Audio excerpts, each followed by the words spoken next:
Hi everyone.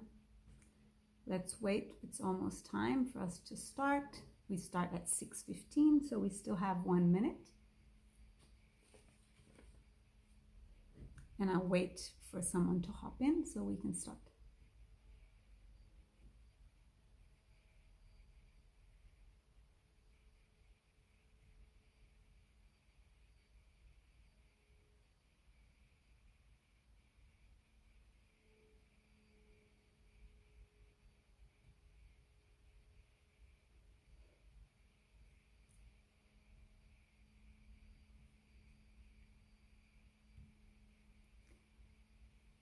So let's see.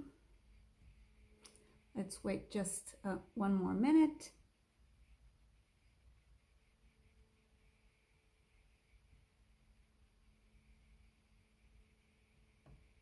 Hello everyone.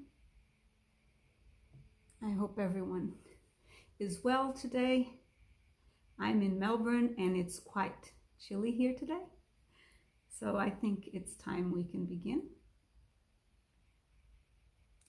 Welcome everyone. So today I am going to be talking about the topic Count on Me. And for those who don't know me, my name is Helen and I'm a volunteer here at the Paul and Stephen Spiritist Center.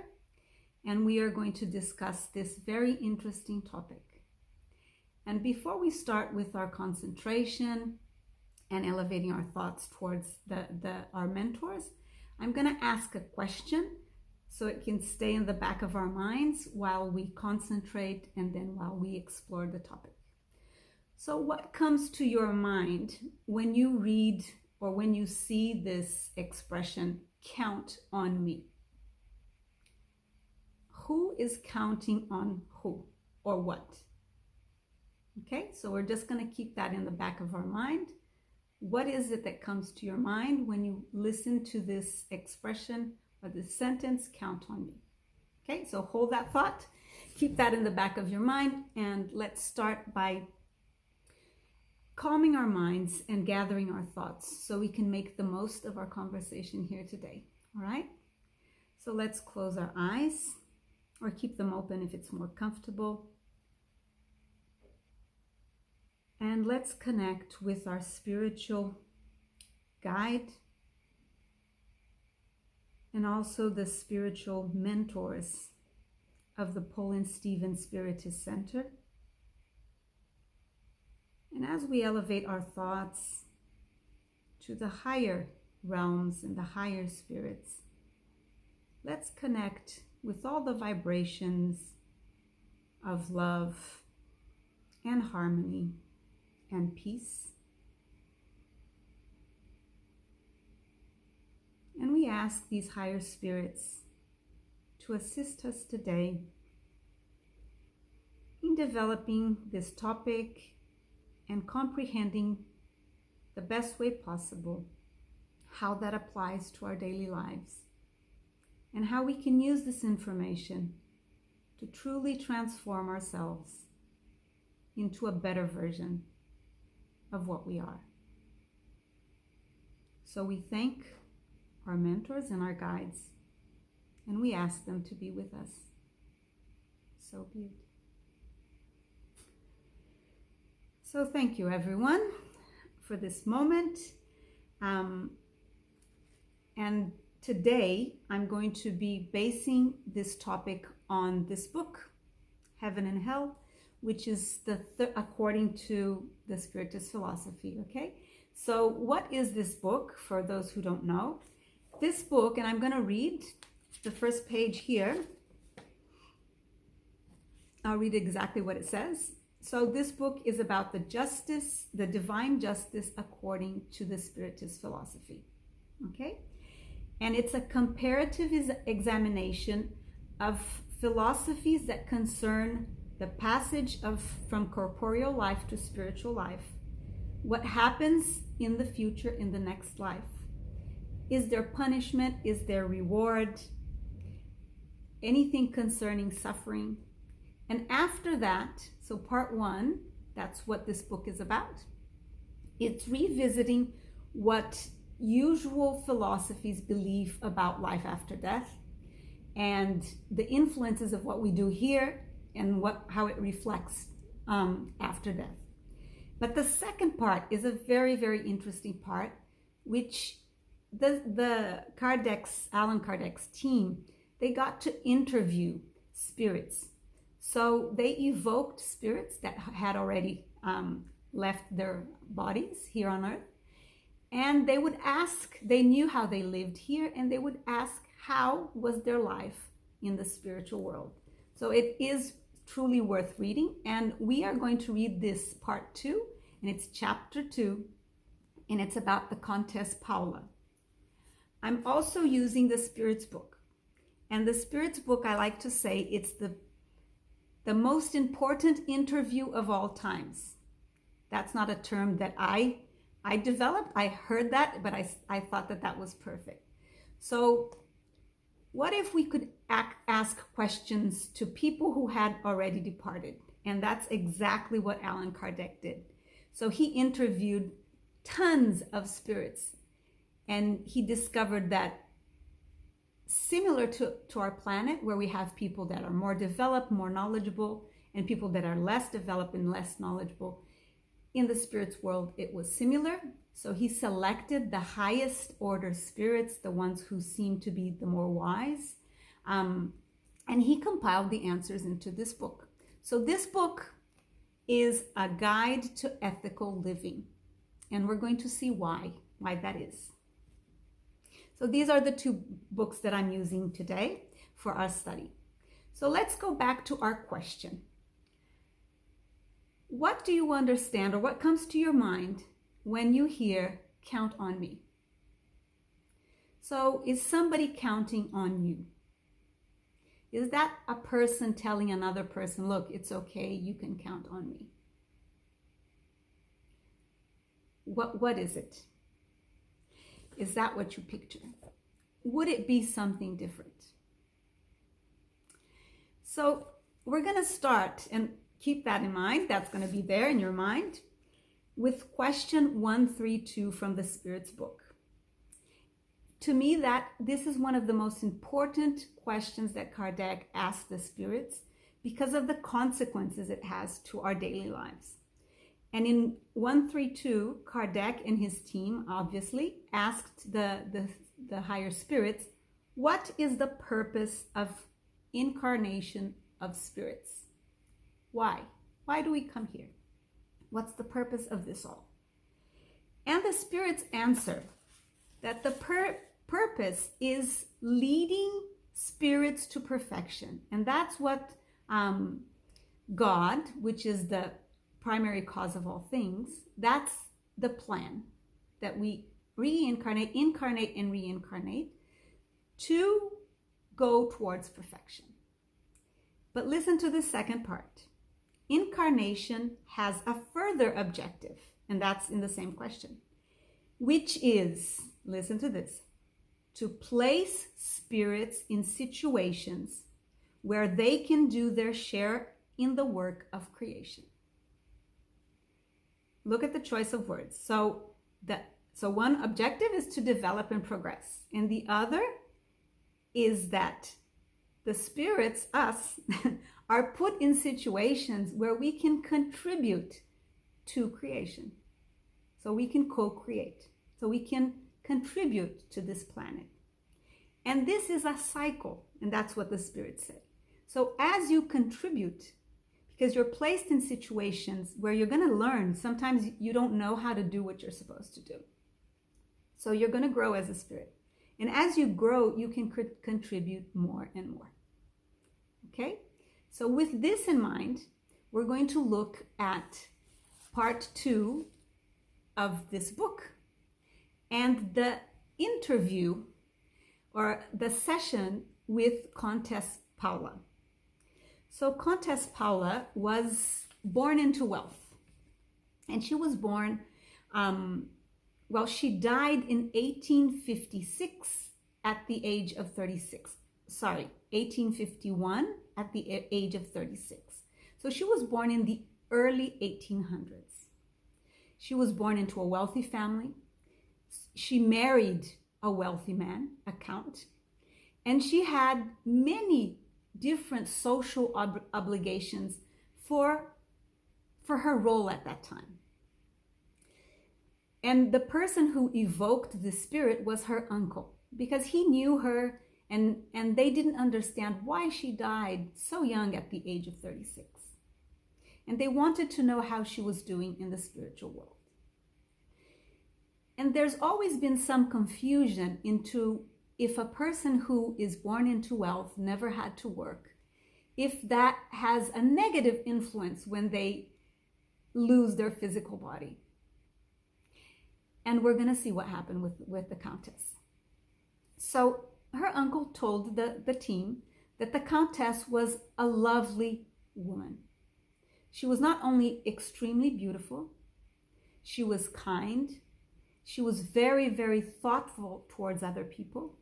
So she never thought of herself superior to people around her, despite her condition of being a countess and being born into a wealthy family at the time. She always treated people the same, no matter their walk of life. She would particularly be careful when she was dealing with someone who was, for example, working for her, to make sure that they felt respected and to make sure that she would not, they wouldn't see her as a superior. So she really, really embodied that, which we believe, studying this philosophy and along with other philosophies, is the embodiment of charity, isn't it?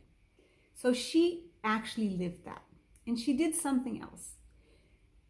She was wealthy, and she had, like I said, the social obligation. So sometimes she had to throw these huge parties, and she would have to prepare for all that. But what she did was, she did many things herself. She was extremely organized.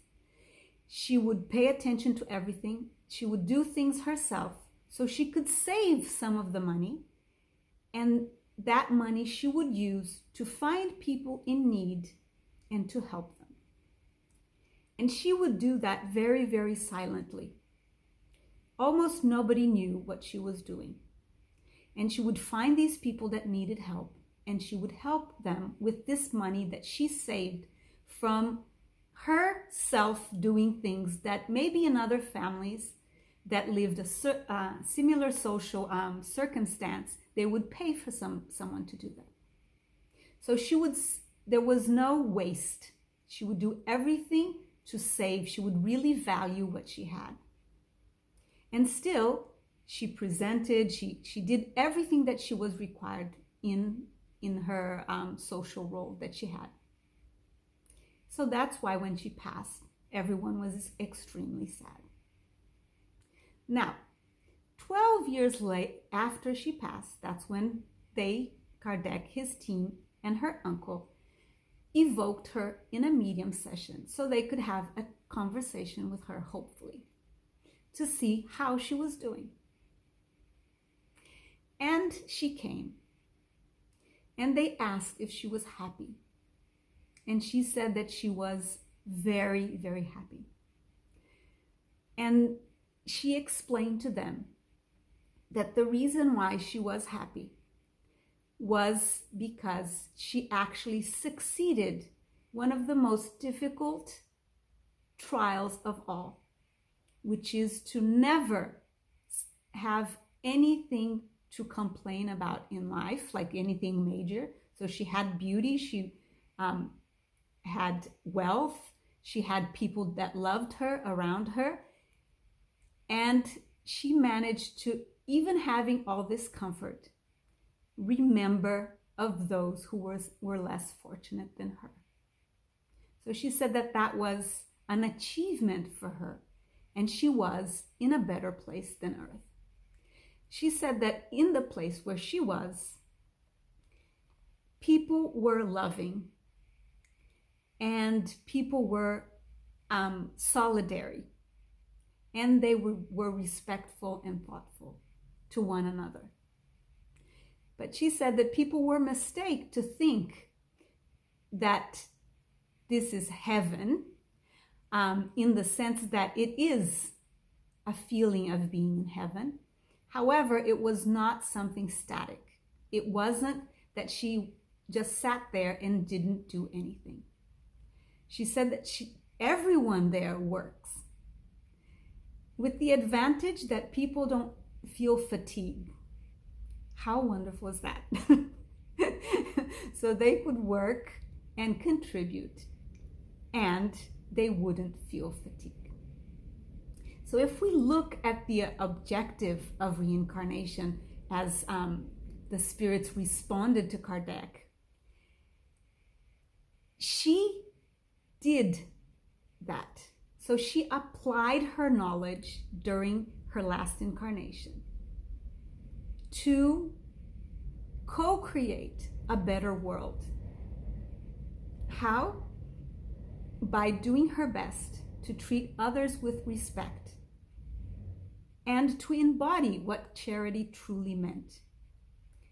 That not only helping other people financially, because that's part of charity, but also through kindness and her acts of kindness and her generosity and her thoughtfulness when she treated another person.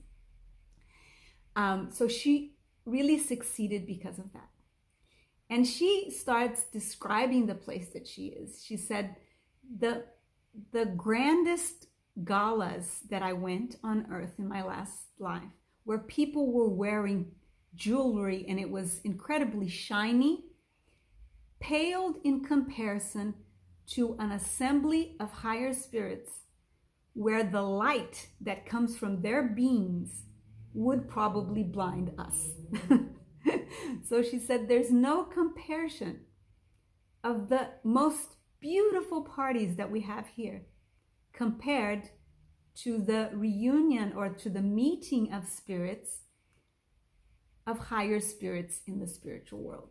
She also said that the music where she is makes our music sound like children playing drums or something like that, because it was so much refined and it would touch all aspects of our being. So we would be touched in our hearts and deeply in our soul when we listen to the music from where she is.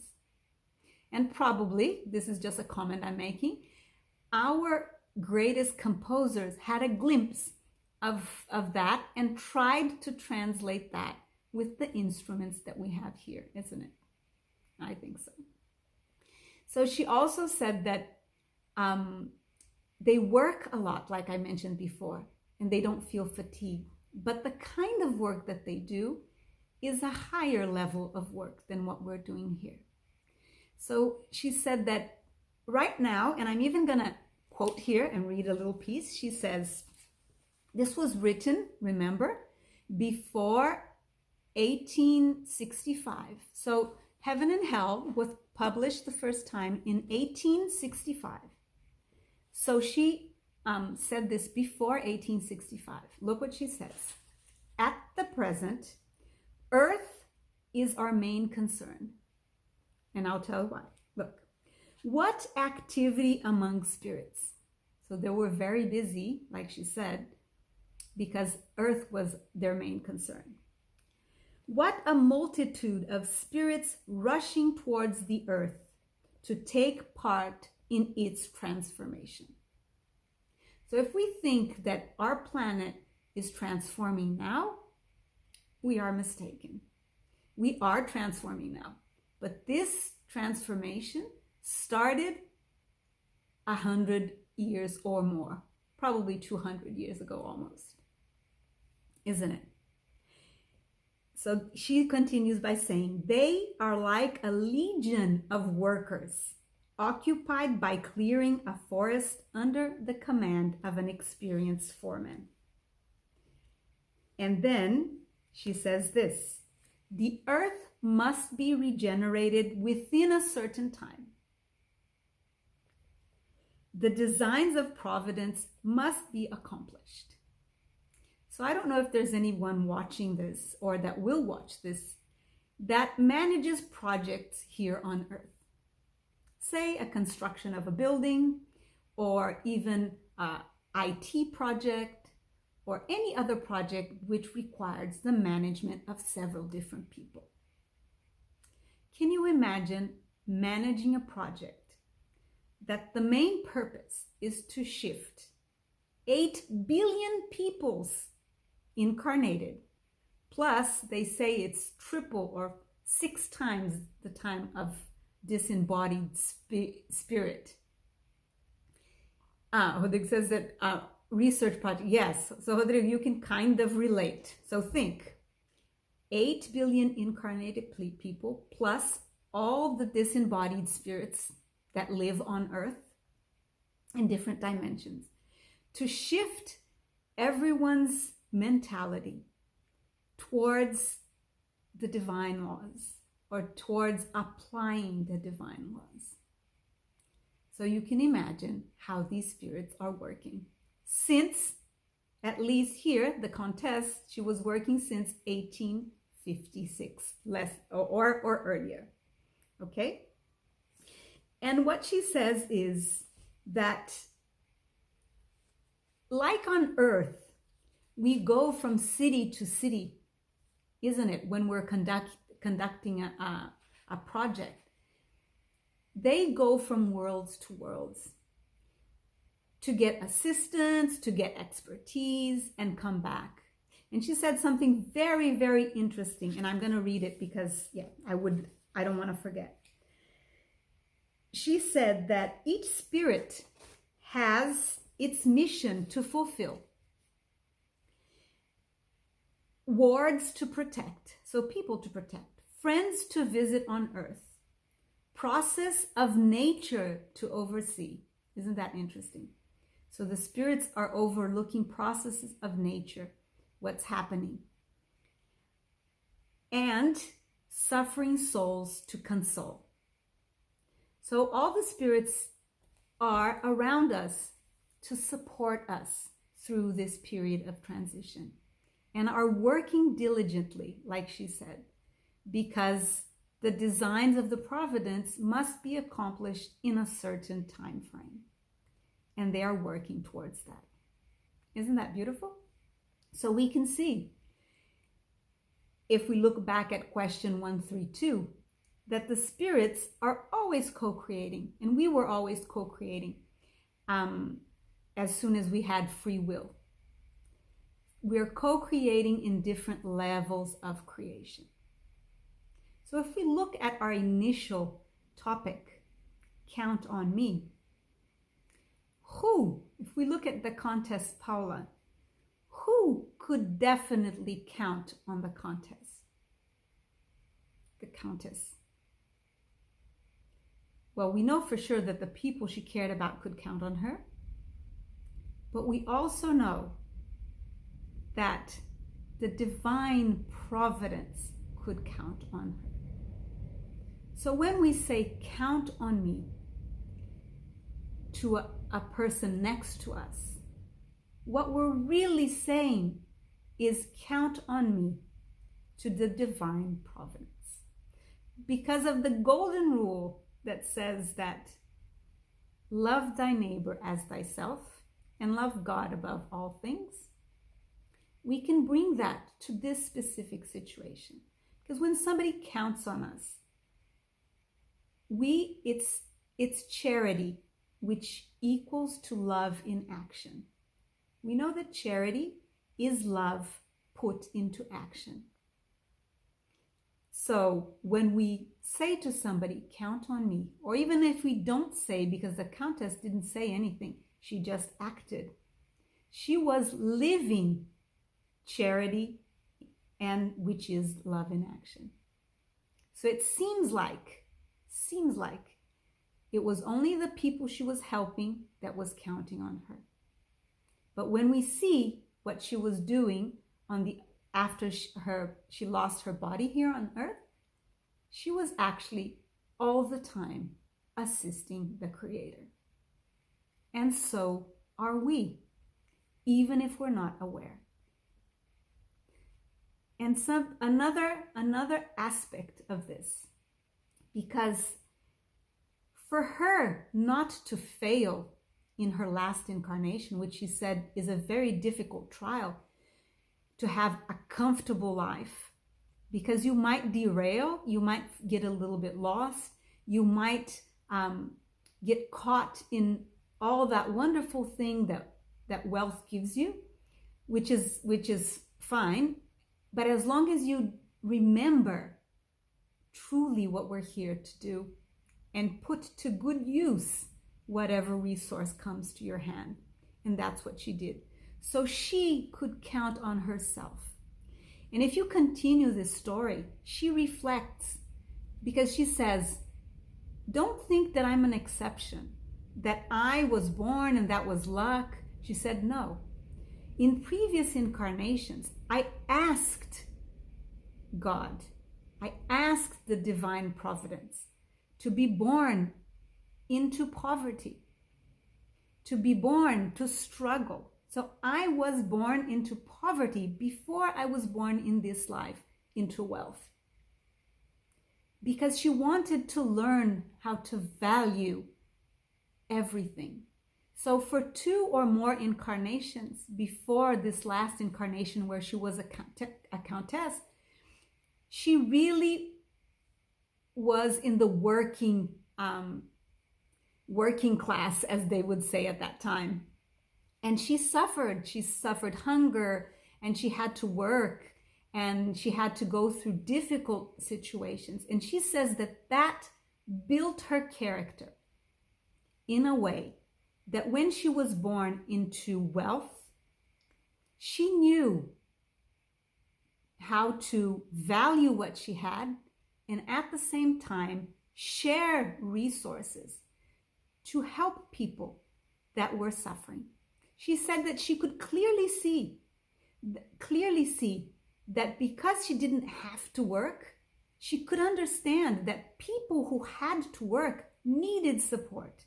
They needed to be paid on time. So all her people that worked for her in her household, they were paid on time. She said she would never, ever, no matter how big a party she had to throw, she would never use money that she had to pay people that worked for her and delay their payment. Why? Because in her soul, because of her past experiences, that she was born into poverty and had to struggle, she learned that aspect. And that was, and she says that here, she believes that was the basis of her success when she was born into a life where she had everything. Everything. Beauty, friends, family that loved her, wealth, everything. And she continued co-creating and assisting the divine providence to make this place a better place to live. Amazing, her story, isn't it? So she says that all of us, we should not rush into asking too much facility in our lives. We shouldn't be asking, oh, I just want to relax and not do anything. Because she says she believes that hardship, when we have this conscious of life, helps build us character. And at some point, we will have to go through a trial like she did to come into complete comfort. And she succeeded. I thought that was incredible what she said, because she actually is now contributing to the transformation of our planet into a more developed planet. So we know, the spirits have told us since this time, since 1857, when the Spirits book was written, that we are going through a transformation. So our planet is moving on from trials and tribulation into regeneration, where we will have much less suffering, much less illnesses, and we will be really solidary to one another. We are almost coming to an end, so I'm going to finalize. Many people have never paid much attention to the conclusion of the Spirits book, which is a wrap-up of everything that they discussed in the book. So if you're new to Spiritism, and if you never read the Spirit's book, which, like I said, is the greatest interview of all times, it's the most important and transformative one, you can start by reading the introduction, part 6, and I would recommend the Prolegomenos as well, because it's beautiful, and then read the conclusion, and then you'll see that it's worth reading all the rest. So in the conclusion, in part 7, this is what is written. The Spiritist philosophy has 3 essential dimensions. So the first dimension, communication between the physical and the spiritual realms or worlds. Okay? The moral philosophy deduced from these communications. So it started with the communications between the 2 realms, spiritual realm and physical realm. And from the content of what the spirits brought us, they could deduce that there was a moral philosophy. Like I said, this is a guide to ethical living and how to make this an amazing place to live in. And then the third, the application of that philosophy to our daily living. So we have the communication of what the spirits brought us, the teachings. We can see that there's a moral philosophy within that can transform our lives. But the most important step is the dimension where we apply what we hear into our daily lives. And they continue by saying, the adherents, or the people who follow the Spiritist philosophy, comprise of 3 groups. Those who believe in the reality and the genuineness of the communication between the spirits.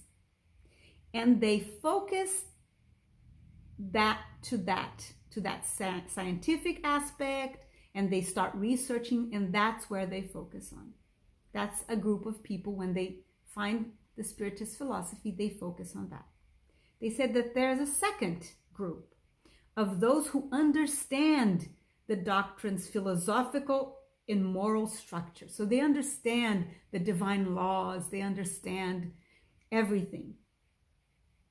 So they are in the level of learning. But there's a third group, those who practice, or at least try to live by, these moral principles. And although he continues by saying that all the groups are incredibly valued because we're growing, we're growing as human beings in all aspects of our being, he says that the true one, like Paul of Tarsus said, even if I had all the knowledge, even if I spoke all the languages, even if I had everything, but I did not have love, I would be nothing. So it's so important that we listen and we learn about what the spirits brought us. But the most important thing, and what I wish for all of you that are listening now or will listen another day, is that we can learn how to truly apply what this beautiful philosophy brought us. Okay? So that's what I truly wish you. And now, as we finalize, we are going to do our vibrations and contribute by vibrating much love to the people that around the earth. We know that Earth is going through a transformation. It's not easy for us to transform. We can see there are clashes, very strong clashes between people, because it's hard sometimes to shift our way of thinking. And so let's vibrate for that we can actually really be solidary to other people and understand that people have different points of view than ours. But we have common desires. which is we want peace. We all want peace without any exception. Even the people who are fighting, we all want love. Zero exception. Even people who say that they don't. It's that a way of them trying to find love. We all want the truth and beauty. We all want these things. We're just trying to figure out the best way for ourselves. So today my purpose is that we vibrate for all of us going through this transformation, because we have this inside us and it reflects outside with all this duality that we see outside. Okay, so if you want to join me, and although we might be a small group of people listening to this, we know that in the spiritual world, people are also listening to this. So people around me here and people around each one of you that's listening to this, so spirits around all of us are also listening to this. So as we elevate our thoughts and we really focus on love and what we have the best within our hearts, we ask the higher spirits to help us by uniting our hearts and our intent to help with extra love that they provide. And that spirits like the Countess of Paula, that's actually working towards this, may they support us by also assisting with their contribution, which they constantly are. So we can ask for every human being, both incarnate and disembodied spirits that inhabit planet Earth. May they receive this love and may this touch their hearts so they can truly understand the purpose of them being here, and that they are destined to love and to growth. May this strengthen their faith and may help them see the truth of what's truly happening here.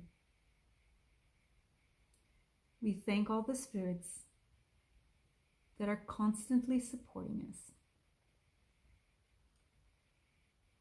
And we ask that they continue assisting us and all the other people on this planet. So be it. Thank you. Well, thank you. Thank you, everyone. Thank you for your lovely words. I'm going to leave a message here. We still have a couple of, we have a charity project called Breakfast for the Homeless. And during wintertime, we also distribute winter clothes, socks, beanies, and we distribute breakfast so they can have something to eat in the morning. So if that is a cause that speaks to your heart, this is one of the charities that we actually support and we deliver here in Melbourne to the homeless people here in Melbourne. Sorry. We also support other charities around the world. So if you feel that this is something that you wish to support, you can go onto our website and you can make a donation of any value, because maybe $5 here in Australia, if we send it to Africa, it goes a long way, isn't it? So thank you for everything, and I hope to see you next time. Bye.